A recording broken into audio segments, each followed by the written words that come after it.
Now, talking about Brazil a bit, as most of the world is aware of now, we have been under severe economic and political strain and facing a deep recession, high unemployment rates, unprecedented exposure of large corruption schemes, and recurrent mass demonstrations. We've just missed one in Curitiba, and widespread rejection of established political parties. So, considering the state that our democracy is a relatively young one, and this complex scenario that we're in, how do you assess the prospect of stability, of democratic stability in our country? Well, I should hasten to begin by saying that I'm not an expert on Brazilian politics. I think what can be said is that this kind of crisis is not unique to Brazil. Korea, South Korea, just impeached and removed its president from office.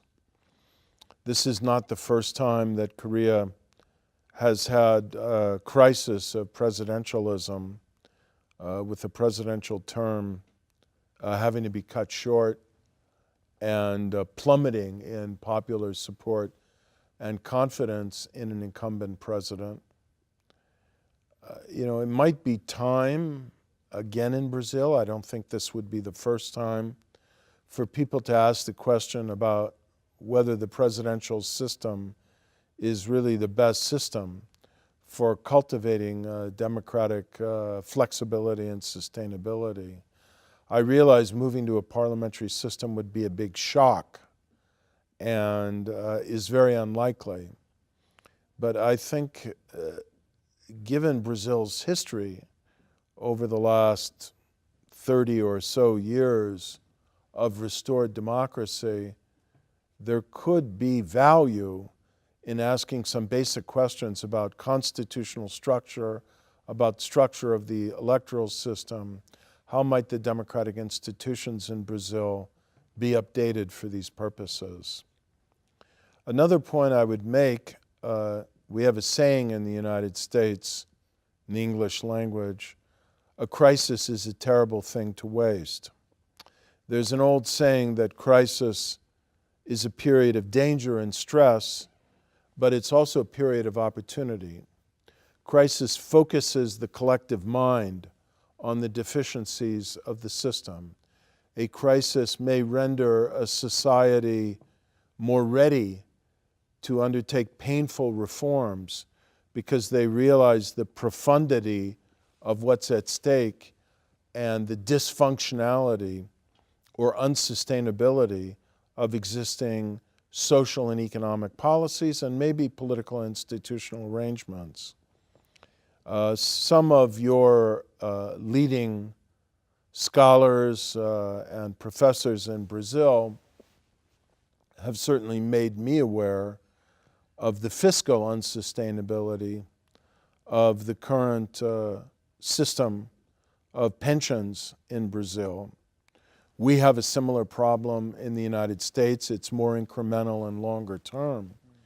But most societies, some developing societies, a lot of advanced industrial societies are either going to have to make changes in their system of social security, retirement, and pensions, including pensions and rules of retirement for government workers, or they're simply going to go bankrupt.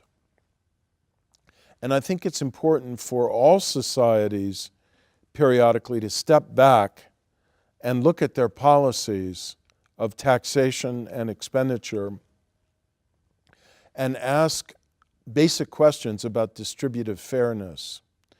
In many societies, these rules and policies and practices may look on the surface to have a redistributive character, but what they're really doing is benefiting a middle class or a certain class of beneficiaries who are not the most in need, and preventing the economy and society from responding to the needs of people who are most urgently in need, including of an expanding economy and of jobs.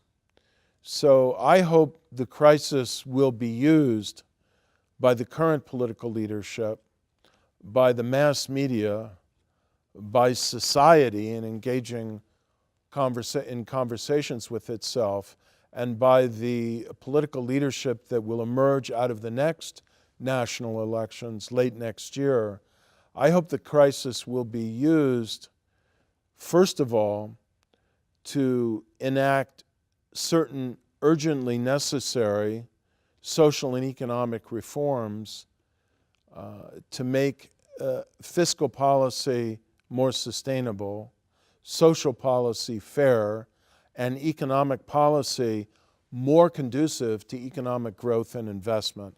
I think that's the package by which Brazil is going to exit its current economic crisis and realize the potential that everybody knows it has as one of the leading emerging market economies. There's no reason why the Brazilian economy shouldn't be attracting large volumes of foreign investment. For many decades now, I think Brazilians are well aware, foreign investors and financial markets have looked at Brazil with considerable anticipation and enthusiasm about the long-term possibilities, the potential, if, only if, the economic policies were more conducive. The social and political alignments are right. Just think of what could happen in Brazil. The potential hasn't gone away. It was exploited for a period of time. It's still there, but the investment is not going to flow in unless there's more conducive economic policies, more sustainable fiscal policies, social policies that will create a new social bargain in society, and a refashioning of the political consensus in a way that restores public faith in government and in democracy. That's going to require, I think, some political institutional reforms. It's going to require, certainly, and I think unavoidably, getting to the bottom of the current corruption scandals that are working their way through the courts and the mass media, and a kind of cleansing and renewal of the system.